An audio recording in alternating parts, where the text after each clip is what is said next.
اور گالیاں سن کر دل شکستہ گھر تشریف لاتے تو تسلی اور تشفی کا سامان وہی کرتی تھیں۔ ان کی وفات سے آپ کو اس قدر صدمہ ہوا کہ ان کی جدائی کے سال کا نام ہی عامل حزن غم کا سال رکھ دیا گیا۔ حضور اکرم صلی اللہ تعالیٰ علیہ وآلہ وسلم نے بھرپور جوانی انہی کے ساتھ گزاری، اور جب تک وہ زندہ رہیں آپ نے کسی دوسری خاتون کو شرف زوجیت نہیں بخشا۔ یہ حضرت سودا رضی اللہ عنہ ہیں۔ حضرت خدیجہ رضی اللہ تعالیٰ عنہ کے انتقال کے بعد سب سے پہلے وہی آن حضرت صلی اللہ علیہ وآلہ وسلم کے عقد نکاح میں آئیں۔ ان کا نمایاں وصف اطاعت و فرما برداری تھا۔ آپ صلی اللہ تعالیٰ علیہ وآلہ وسلم نے حجۃ الوداع کے موقع پر ازواج مطہرات کو مخاطب کر کے فرمایا تھا کہ میرے بعد گھر میں بیٹھنا۔ چنانچہ حضرت سودا رضی اللہ عنہ نے اس حکم پر شدت سے عمل کیا کہ کبھی حج کے لیے نہ نکلیں۔ فرماتی تھیں کہ میں حج اور عمرہ دونوں کر چکی ہوں اور اب خدا کے حکم کے مطابق گھر میں بیٹھوں گی۔ سخاوت اور فیاضی بھی ان کا ایک نمایاں وصف تھا۔ یہ حضرت عائشہ صدیقہ رضی اللہ تعالیٰ عنہ ہیں۔ آپ اسلام کی ان برگزیدہ شخصیتوں میں ہیں جن کے کانوں نے کبھی کفر و شرک کی آواز نہیں سنی۔ ان کی ولادت سے قبل ہی ان کے گھر میں ایمان کا نور پرتگوفن ہو چکا تھا۔ جب منافقین نے ان کے دامن عصمت کو داغدار کرنا چاہا تو آپ کی صفائی اور برات کا اعلان خود اللہ سبحانہ و تعالیٰ نے کیا۔ سبحان اللہ۔ قرآن، فرائض، حلال و حرام، فقہ، شاعری، طب، عرب کی تاریخ اور نسب کا عالم ان سے بڑا کوئی نہ تھا۔ صاحبہ کو جب کوئی مشکل بات پیش آتی تو وہ آپ ہی کا دروازہ کھٹکھٹایا کرتے اور یہاں سے انہیں خالی ہاتھ لوٹنا نہیں پڑتا تھا۔ علوم معارف نبوت امت تک پہنچانے میں ان کا بہت بڑا ہاتھ ہے۔ یہ حضرت حفصہ رضی اللہ تعالیٰ عنہ ہیں۔ حضرت عمر فاروق رضی اللہ تعالیٰ عنہ کی صاحبزادی صائمہ النہار اور قائم اللیل تھیں۔ انتقال کے وقت بھی روزے سے تھیں۔ دجال سے بہت ڈرتی تھیں۔ سرور دو عالم صلی اللہ علیہ وآلہ وسلم سے شدید محبت کرتی تھی۔ باوفا اور محبت کرنے والی بیوی کی طرح ان کی بھی آرزو اور کوشش یہ ہوتی تھی کہ مجھے اپنے عظیم شوہر کی توجہ اور محبت حاصل رہے۔ یہ حضرت زینب رضی اللہ تعالیٰ عنہ ہیں۔ فقراء و مساکین کے ساتھ محبت اور انہیں کھانا کھلانے کی وجہ سے ام المساکین کی کنیت سے مشہور ہو گئی تھی۔ آن حضرت محمد مصطفیٰ صلی اللہ علیہ وآلہ وسلم کے پاس 2-3 مہینے رہنے پائے تھے کہ ان کا انتقال ہو گیا۔ یہ حضرت ام سلمہ رضی اللہ عنہ ہیں۔ آغاز نبوت ہی میں ایمان لے آئی تھی، کامل عقل اور صاحب الرائے تھی۔ آن حضرت صلی اللہ علیہ وآلہ وسلم کے طرز پر قرآن پڑھ سکتی تھی۔ حضرت عائشہ رضی اللہ عنہ کے بعد صحابہ میں انہی کی فتاوی زیادہ مشہور تھے۔ ان کی فتویٰ کی ایک خاص خصوصیت یہ ہے کہ وہ عموماً متفق علیہ ہے اور یہ ان کی دقیقہ رسی اور نکتہ سنجی کا کرشمہ ہے۔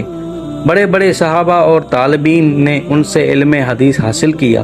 انہیں حدیث و فقہ کے علاوہ اسرار کا بھی علم تھا۔ ان کی زندگی نہایت زاہدانہ تھی۔ ایک مرتبہ ایک ہار پہنا جس میں سونے کا کچھ حصہ شامل تھا۔ آن حضرت صلی اللہ علیہ وآلہ وسلم نے اعراض کیا تو اس کو توڑ ڈالا۔ یہ حضرت زینب بنت جحش رضی اللہ عنہ ہیں۔ آن حضرت صلی اللہ علیہ وآلہ وسلم کی پھوپھی ذات بہن تھی۔ ان کے بارے میں حضرت عائشہ رضی اللہ تعالیٰ عنہ کی رائے یہ ہے، میں نے کوئی عورت زینب سے زیادہ دیندار، زیادہ پرہیزگار، زیادہ راست گفتار، زیادہ فیاض مخیر اور خدا کی رضا جوئی میں زیادہ سرگرم نہیں دیکھی۔ فقط مزاج میں ذرا تیزی تھی جس پر ان کو بہت جلد نامت بھی ہوتی تھی۔ نہایت کانے اور فیاض طبع تھیں۔ خود اپنے دست و باز سے معاش پیدا کرتی تھیں اور اسے اللہ سبحانہ و تعالیٰ کی راہ میں لٹا دیتی تھی۔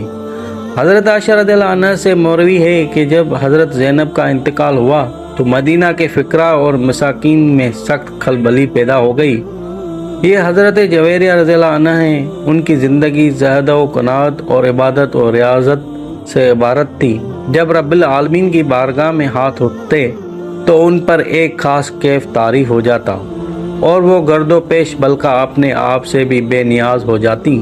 ایک دن صبح کو مسجد میں دعا کر رہی تھی، آن حضرت صلی اللہ علیہ وآلہ وسلم گزرے اور دیکھتے ہوئے چلے گئے۔ دوپہر کے قریب آئے تب بھی ان کو اسی حالت میں پایا۔ یہ حضرت ام حبیبہ رضی اللہ عنہا ہیں۔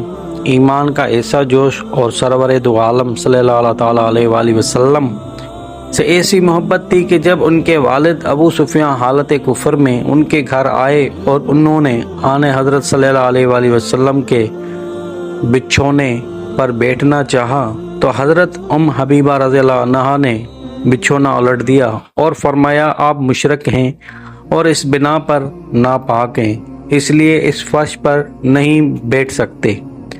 ابو سفیان نے کہا تو میرے پیچھے بہت بگڑ گئی ہے۔ یہ حضرت میمونہ رضی اللہ عنہا ہیں۔ یہ عجیب اتفاق ہے کہ مکہ اور مدینہ کے درمیان مقام صرف میں حضرت میمونہ رضی اللہ عنہا کا نکاح ہوا، یہیں رخصتی ہوئی اور یہیں ان کا انتقال ہوا۔ حضرت عائشہ رضی اللہ تعالیٰ عنہا کے بارے میں فرماتی ہیں کہ ہم میں سب سے زیادہ اللہ سے ڈرنے اور صلح رحمی کرنے والی تھی۔ یہ حضرت صفیہ رضی اللہ عنہ ہیں، نہایت عاقلہ، فاضلہ اور حلیم الطبع تھی۔ سیر چشمم اور فیاض واقع ہوئی تھی۔ انہیں آن حضرت صلی اللہ علیہ وآلہ وسلم سے اور حضور کو ان سے نہایت محبت تھی۔ آپ ہر موقع پر ان کی دلجوئی فرماتے تھے۔ بعض صحابیات نے انہیں یہودی کی بیٹی ہونے کا طعنہ دیا، وہ رونے لگی۔ حضور نے دیکھا تو فرمایا تم نے یہ کیوں نہ کہا کہ ہارون علیہ السلام میرے باپ، موسیٰ علیہ السلام میرے چچا اور محمد صلی اللہ علیہ وآلہ وسلم میرے شوہر ہیں، تو مجھ سے افضل کون ہو سکتی ہے؟